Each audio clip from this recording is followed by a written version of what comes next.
राष्ट्रीय जनता दल के राष्ट्रीय प्रवक्ता डॉक्टर करुणा सागर जहानाबाद पहुंचे एवं प्रेस वार्ता के माध्यम से डॉक्टर करुणा सागर ने कहा कि जदयू और भाजपा का मिलन वैसा ही मिलन है जैसा तेल और पानी का मिलन होता है।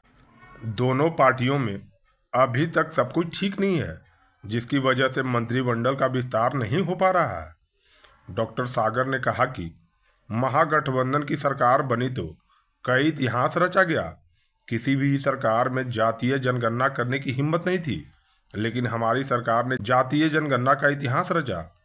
पहले लोग बेरोजगारी को नौकरी देने का ढिंढोरा पीटते थे, लेकिन हमारी सरकार ने कुछ ही दिनों में बड़ी संख्या में लोगों को नौकरी देने का काम किया है।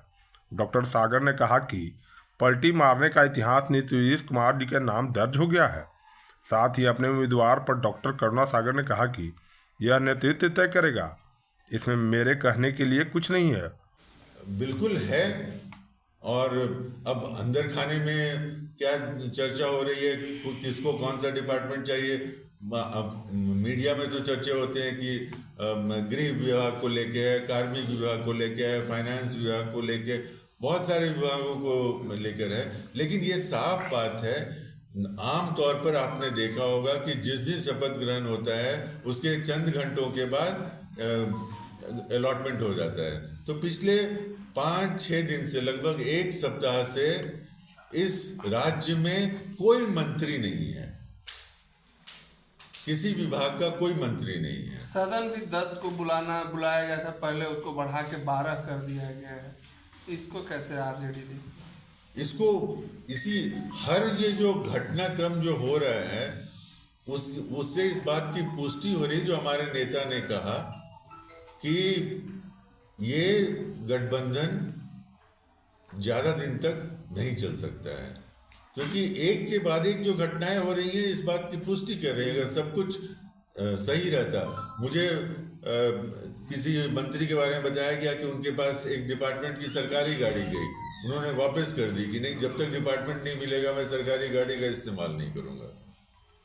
क्या लगता है कि फिर ये मतलब पलटी मारेंगे तो फिर क्या आ सकते हैं राजद में? आप लोग इससे भेजिएगा क्या? देखिए, अभी तो सरकार बनी है और अभी पलटी मारना और इसकी बात करना तो बेमानी है। हमने क्या कहा कि ये जो गठबंधन जो बना है वो गठबंधन बेसिकली अपॉर्चुनिटी बेस्ड है, इसमें कहीं कोई आइडियोलॉजी नहीं है। आप लोगों ने देखा कि नीतीश कुमार जी ने कैसे कस्में खाई थी कि कभी बीजेपी में नहीं जाएंगे। अमित शाह जी इतने सीनियर हैं, देश के गृह मंत्री हैं, बिहार में एक बार नहीं 3-3, 4-4 बार आकर जनसभाओं में उन्होंने पुरजोर ढंग से कहा कि सारे दरवाजे बंद हो चुके हैं।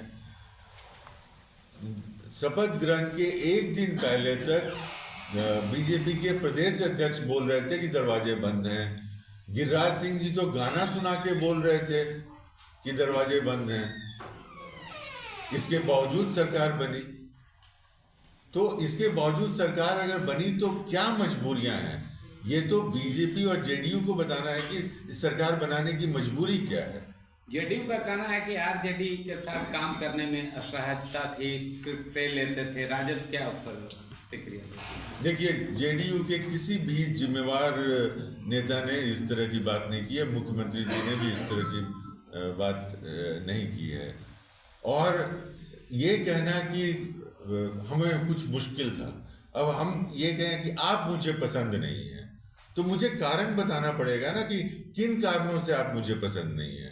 तो क्या दिक्कतें थी, क्या कमियां थी हमारे गठबंधन में, हमारी तरह से क्या त्रुटियां थी, क्या ज्यादतियां थी, ये तो बताना पड़ेगा ना। जनता तो सवाल पूछेगी कि आप क्यों गए, किस आधार पर गए।